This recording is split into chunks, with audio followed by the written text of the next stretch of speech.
priorité au direct. Muriel Jourdain prend la parole au Sénat. Les résultats. Sur la candidature de Richard Ferrand aux fonctions de membre du Conseil constitutionnel à la commission des lois du Sénat. Cette candidature a obtenu 14 voix pour et 26 voix contre sur un total de 40 suffrages exprimés. À la commission des lois de l'Assemblée nationale, 56 suffrages ont été exprimés. La candidature a obtenu 25 voix pour et 32 voix contre. Et sur le cumul des résultats des commissions des lois des deux assemblées, 97 suffrages ont été exprimés. Le seul des 3/5 des suffrages exprimés est de 59 et il y a eu 39 voix pour et 58 voix contre. Donc rien ne s'oppose à ce que le président de la République nomme M. Richard Ferrand au Conseil constitutionnel. Comment vous expliquez une voix. Comment vous expliquez que ce soit aussi serré sur la résultat ? Écoutez, je pense que vous vous en êtes fait vous-même l'écho pendant de nombreux jours avant que la candidature ne soit examinée dans les commissions des lois différentes. Il y avait probablement des enjeux qui faisaient que cette candidature était très contestée. En tout cas, on le voit sur les résultats. Et cela a donné le résultat que nous voyons, avec un score extrêmement serré, à une voix près. Il en a rassuré certains, il en a inquiété d'autres, manifestement, puisque nous voyons qu'au Sénat, il y a par exemple eu simplement 14 voix pour. C'est une nomination très fragile, selon vous, à une voix près ? Quand on est élu, on est élu. Quand on est désigné, on est désigné. Il appartiendra ensuite au président de la République de savoir s'il doit aller plus loin dans les désignations auxquelles il va procéder. Comment s'est passée la campagne de M. Ferrand ici au Sénat ? Alors, il faut le demander à mes collègues. Pour ma part, je l'ai reçu, mais je n'en ai pas fait mystère, puisqu'il est d'usage de recevoir les candidats. Donc, je l'ai reçu et nous avons échangé dans mon bureau.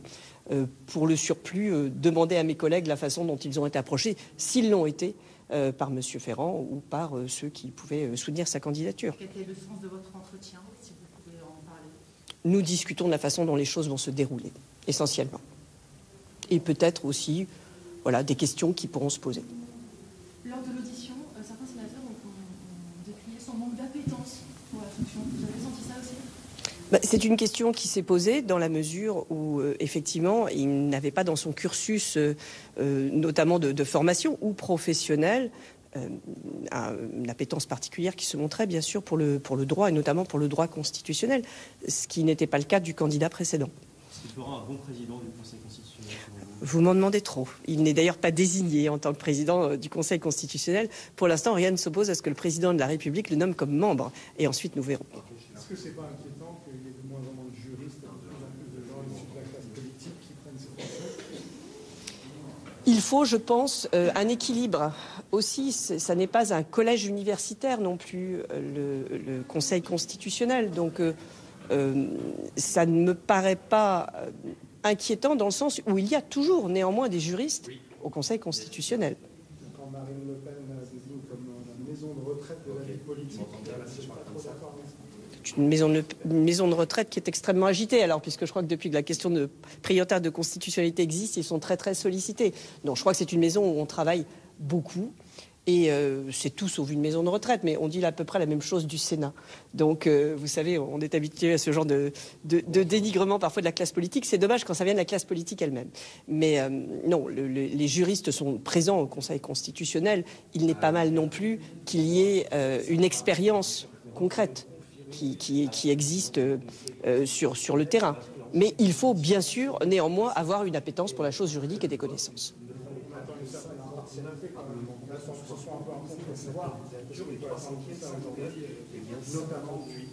L'impartialité est indispensable. Écoutez, aujourd'hui, de toute façon, nous n'en sommes plus aux questions. Maintenant, nous allons constater ce qui peut se passer. Mais effectivement, et vous l'avez entendu, les candidats protestent tous de leur impartialité. C'est heureux qu'ils pensent à en protester. Merci à vous. Merci à vous, madame. Bonne journée. Donc, jouer à une voix scrutin extrêmement serré, mais le Parlement approuve donc de justesse la nomination de Richard Ferrand en tant que président du Conseil constitutionnel. C'est désormais le président de la République qui va pouvoir le nommer. ça s'est joué à une voix, donc. Oui. Et c'est franchement peut-être beaucoup plus serré qu'on ne pouvait l'imaginer, notamment après les différentes informations qui nous étaient remontées aujourd'hui sur l'abstention du groupe Rassemblement National à l'Assemblée du côté de la Commission des lois. Mais cette abstention, finalement, n'a pas tant changé les choses. Le vote, que ce soit du côté de la Commission des lois au Sénat comme du côté de la Commission des lois à l'Assemblée, a été assez contre, 26 contre au Sénat, 32 contre à l'Assemblée nationale. Mais ce seuil des 3/5 du total des parlementaires qui était le seuil de blocage, il n'a pas été atteint à une voix près. C'est une incroyable situation à laquelle on assiste. Ce seuil des 3/5, il était à 59 parlementaires. Et au total, dans les deux commissions, il y a eu 39 voix pour, 58 voix contre. Il manque donc une voix contre qui aurait pu tout changer et qui aurait empêché Richard Ferrand de devenir président du Conseil constitutionnel. Mais en l'état, Muriel Jourda, la présidente de la Commission des lois au Sénat, l'a dit, rien ne s'oppose à ce que le président de la République le confirme, mais ce sera un président du Conseil constitutionnel qui va débuter son bail avec une question de légitimité évidente, fragilisée dès le départ. Très fragilisée par ce scrutin. L'abstention du Rassemblement national a été décisive, Charles Sapin ? Totalement. C'est ce que nous apprend finalement ce scrutin extrêmement serré. Une seule voix contre a manqué. Or, le Rassemblement national, en s'abstenant, peut dire que c'est finalement, grâce à son abstention, que Richard Ferrand pourra être nommé au Conseil constitutionnel et peut-être élu président de cette institution. Ce qui est intéressant, c'est que c'est un peu un revirement. Tout le monde s'attendait à ce que le Rassemblement national vote contre Richard Ferrand, proche parmi les proches d'Emmanuel Macron. Pourquoi ils ne l'ont pas fait ? L'une des raisons avancées par le Rassemblement national d'ores et déjà, c'est qu'il y avait une forme de crainte des candidats qui auraient pu être avancés en second rideau, c'est-à-dire en remplacement de Richard Ferrand. Le nom de l'ancien garde des Sceaux Dupond-Moretti a été nommé, qui est un peu vraiment, qui est très très rejeté au Rassemblement national. Il y a une autre raison aussi, c'est que vous pouvez compter sur Marine Le Pen et ses députés de rappeler dans un avenir assez proche que finalement Richard Ferrand, s'il est installé à la présidence du Conseil constitutionnel, c'est un peu grâce à eux. Il leur sera redevable ? De fait, à partir du moment où le chef de l'État a choisi un profil très politique pour diriger cette institution, le Rassemblement national fait quoi ? Ils font de la politique. Et cela pourra avoir de l'importance d'ici ces prochaines semaines, puisque l'une des premières décisions que le nouveau membre du Conseil constitutionnel aura à trancher avec tout son collège, c'est une question prioritaire de constitutionnalité qui